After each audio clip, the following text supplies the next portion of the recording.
सभी बहन और भाइयों को सोनू जेपी ब्लॉगर की राम राम। आज हम आए हैं मुंड का टोल फ्री करवाने के लिए। जो महापंचायत हुई है उसके अंदर हम पहुंच गए हैं। आप हमारे ब्लॉग के साथ जुड़े रहिए। हम आपको बताएंगे इस ब्लॉग में क्या कार्रवाई हुई, क्या फैसला हुआ, किस नतीजे पर पहुंची है। इस महापंचायत में पहुंचे चौधरी सुरेंद्र सोलंकी 360 के प्रधान, नजफगढ़ की विधायक नीलम जी, मास्टर जगवीर जी चुडाना से, 1996 के प्रधान नरेश जी, 52 के प्रधान दारा सिंह जी बवाना से, सरदारी के प्रधान समुंदर जी, मुंड का विधायक गजेंद्र दराल जी, पचगांवे के प्रधान नारायण जी, बवाना बावनी से और भी बहुत सारे साथी पहुँचे। उन्होंने अपने विचार विमर्श किए, वहाँ पर विचार लोगों के सामने रखे। सब के विचार सुनने के बाद एक ही बात निकल के आई कि ये जो टोल टैक्स हैं सभी के गले में हड्डी बना हुआ है। सब इस टोल टैक्स से परेशान हैं और सारी जनता इस टोल टैक्स से परेशान है। इसका निवारण कैसे किया जाए, सुरेंद्र सोलंकी जी ने बताया कि कोई भी फैसला लिया जाएगा वो आप सभी की सहमति से, आप लोगों से बातचीत करने के बाद लिया जाएगा। और ये भी बताया कि जब तक ये सरकार किसी ठोस फैसले पर नहीं पहुंच जाती, किसी निर्णय पर नहीं पहुंच जाती, ये धरना प्रदर्शन ऐसे ही चलता रहेगा। अगर सरकार हमारी बातें, हमारी मांग मान लेती हैं, इस सारी दिल्ली का टैक्स टोल फ्री कर देते हैं तो अच्छी बात है, नहीं तो हम सभी लोग पहुंचकर रोड जाम करेंगे और जेल में भी जाना पड़ा तो सबसे पहले गिरफ्तारी मैं कराऊंगा। वहाँ पर जितने भी साथी आए सब ने अपना व्यक्तित्व रखा और बताया कि जो भी रिंग रोड बने हैं ये तीसरा रिंग रोड है। जो पहले 2 रिंग रोड बने हुए हैं उन पर कहीं भी टोल टैक्स नहीं है। ये टोल टैक्स बना दिया गया है, ये सरकार को लूटने का जरिया बनाया गया है। यहाँ के ग्रामीण, यहाँ के लोग इससे बहुत परेशान हैं, क्योंकि अगर किसी के वॉलेट में पैसे नहीं होते हैं, कार्ड में पैसे नहीं होते हैं, तो ये टोल टैक्स 900 रुपये का लगता है एक आदमी को, ऐसा सुनने में आया है। और कहने का मकसद ये है कि इस टोल टैक्स से सभी परेशान हैं। सब ने अपने विचार रखे और सभी लोगों की बातों से यही निकल के आया कि इस टोल टैक्स को हटाकर इस समस्या का समाधान किया जाए।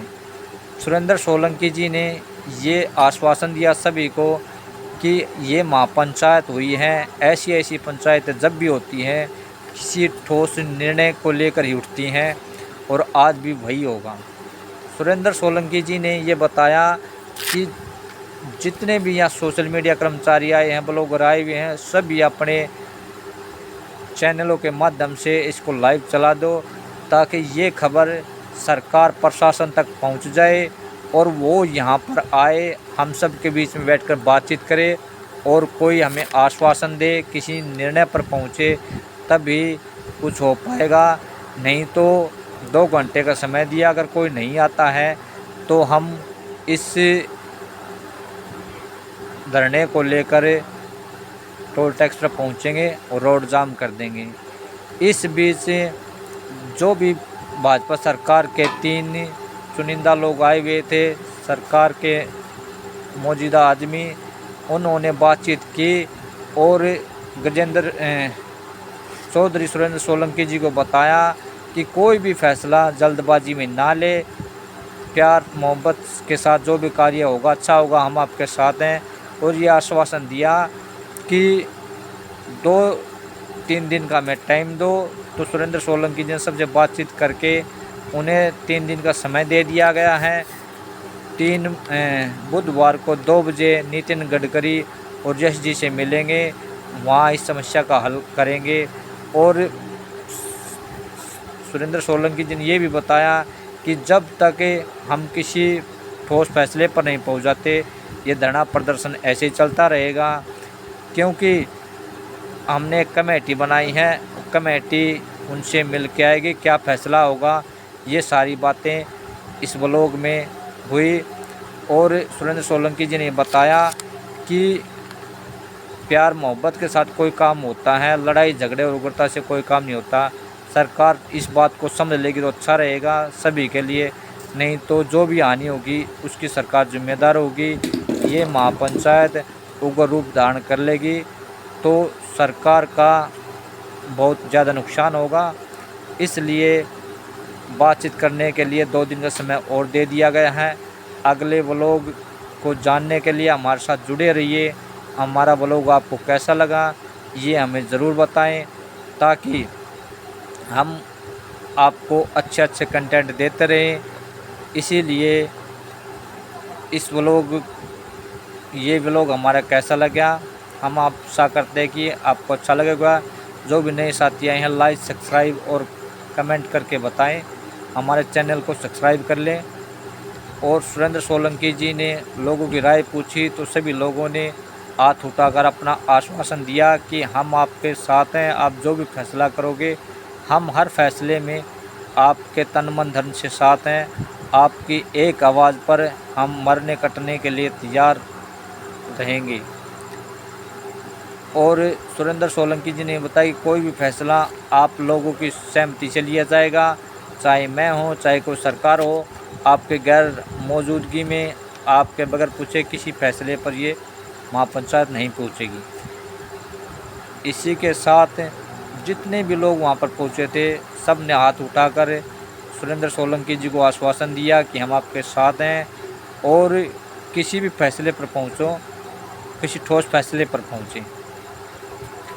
वहाँ पर एक एसआई ने जनता के साथ बदसलूकी की थी, उसके ट्रांसफ़र की भी मांग की है। उन्होंने गजेंद्र दराल जी को बताया कि उस एसआई का अभी ट्रांसफ़र होना चाहिए, ये महापंचायत की मांग है। साथियों, हमारा ब्लॉग आपको कैसा लगा, हमारे ब्लॉग में कुछ कमियां हो तो हमें कमेंट करके बताएं, ताकि हम अगले ब्लॉग में उनका सुधार कर सकें। और सुखचैन जी ने भी बहुत अच्छा अपना व्यक्तित्व दिया, अपने विचार रखे और कहा कि अगर सरकार हमारी मांगे मान लेती, हमारी बात मान लेगी तो बहुत अच्छा रहेगा हम सभी के लिए और सरकार के लिए। नहीं तो जिस महापंचायत ने सरकार बनाने का काम किया है समर्थन देकर 2027 में, वही सरकार को आईना दिखाने का भी काम कर सकते हैं। इसीलिए सुरेंद्र सोलंकी जी ने लास्ट में सभी लोगों से यही कहा कि आज जो भी फैसला होगा आपकी सबकी सहमति से होगा। और लास्ट में 2 दिन का समय दे दिया गया है। आज सोमवार है, बुधवार को 2 बजे परिवहन मंत्री नितिन गडकरी से और यश जी से मिलेंगे और समस्या का समाधान करेंगे। धन्यवाद। राम राम।